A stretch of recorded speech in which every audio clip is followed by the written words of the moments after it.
We can't stop people from making the journey, but we can require them to come here, that they come here in an orderly way under U.S. law.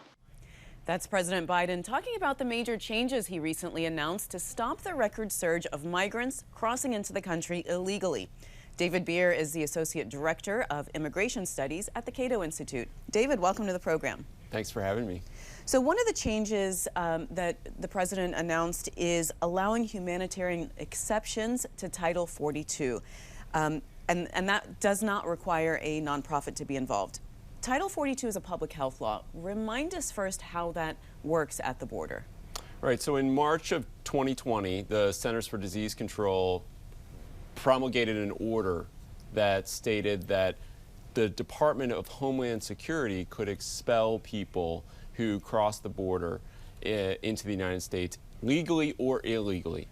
And the way that's worked at the border is if someone crosses illegally, they're immediately turned back and sent back into Mexico. At ports of entry and legal crossing points, they are just blocked from being able to access the application to apply for asylum at those places. So let's talk about the humanitarian exception. How was that working? How does that work now, or supposedly work? Right, so under the original version of the Title 42 order under the Trump administration, there really were almost no humanitarian exceptions whatsoever. No one could come to the country legally and request asylum at a legal crossing point.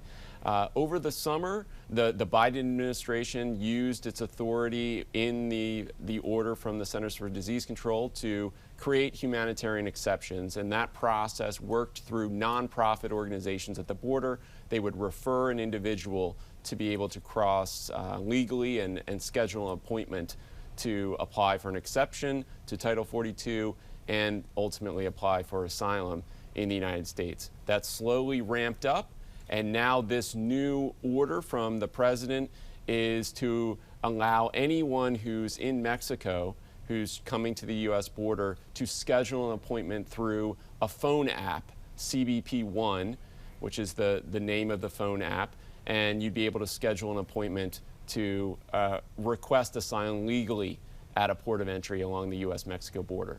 DHS is also creating a sponsorship program. This would be for Venezuelans, for Cubans, for Haitians and Nicaraguans. Why those people in particular? Well, they account for the majority of the people who are not being expelled under Title 42 because Mexico, until this point, had refused to accept them back.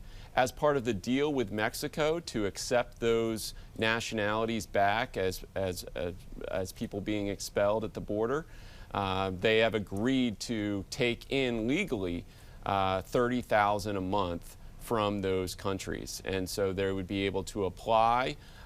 It's an online application that they would be able to then seek safety in the United States by flying directly to an airport in the interior of the United States rather than coming to the U.S.-Mexico border and trying to request asylum that way.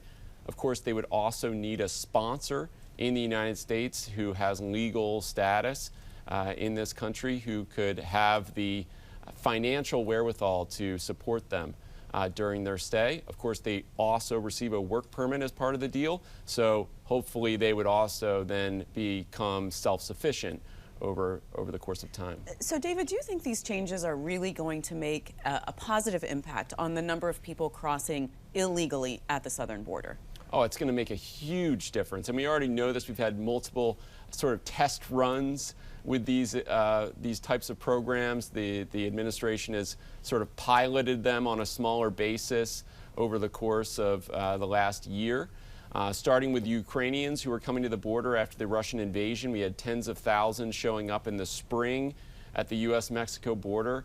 And in response, they created a program, a sponsorship program that allowed U.S. residents to sponsor Ukrainians to fly directly from Europe so they don't have to go to the U.S.-Mexico border. The number of Ukrainians coming to the border fell by 98% after that decision was made.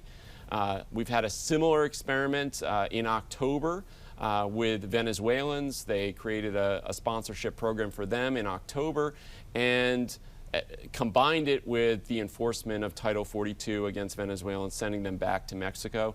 That led to an almost 90% reduction in the number of Venezuelans traveling to the United States. And the majority of Venezuelans now are entering the country legally as a consequence of that decision. And the last experiment was with the CBP-1 app in the process for applying for asylum at ports of entry. They rolled that out initially targeting Haitians, who, as you may remember, last year were coming illegally in great numbers. There was the whole encampment at the border and Border Patrol chasing them with horses and all of that chaos. That's all gone away as a result of the decision made over the summer to admit them and process them legally at ports of entry. You know, David, as with everything, the hard part is going to be implementing all of this. What are your thoughts on that? Well, of course, the administration has dedicated significant resources to making these processes work so far. So the Venezuelan process, they are processing people for the sponsorship program rather quickly. Same for Ukrainians. It's a matter of weeks, when normally when you're talking about the immigration system, you're talking about years for a process to come to this country. So they're trying to make it work. So far, it has. Whether they continue to go down the path that they have been going down, it's really up to them. Is this a priority for the administration? I think it is, so I'm hopeful. But you're asking the right question. We don't know because it's too early to say whether the administration is dedicating the resources necessary to process people And we legally. will find out. And thank you so much for being on the program. Nice to talk to you. Of course, thank you.